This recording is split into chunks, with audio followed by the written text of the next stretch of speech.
na. Yes. Walang atrasan. Oh, hindi nga. Tuloy na. Yes.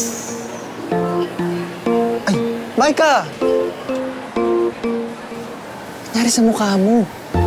Bakit parang may gera na dyan, ha? Ika nga dito. Ano yan? Traitor ka talaga. Ha? Bakit? Bakit? Sabi mo tutulungan mo kay Sir Ruben. Pero ano, tingnan ka rin pala. Micah, okay. I'm a man of my words. Team Micah ako all the way. I swear. Siguro na. Yeah. Maika. Kung wala masyadong tao mamaya, magsara na lang tayo. Po, dahil po ba sa pimples ko?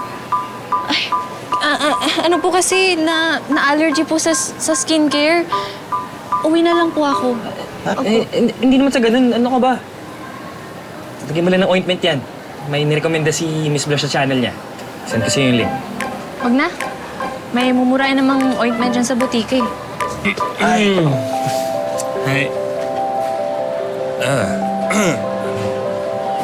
Ipacheck mo ngayon sa doktor. May kakilala naman ako.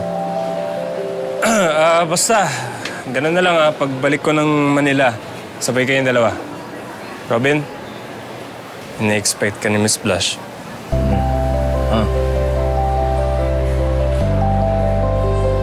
Sige, kuha na ako damit. Sige, bro. Oras ko ubus na para gumanda. Pero itong mga pimples ko nag-overtime pa eh.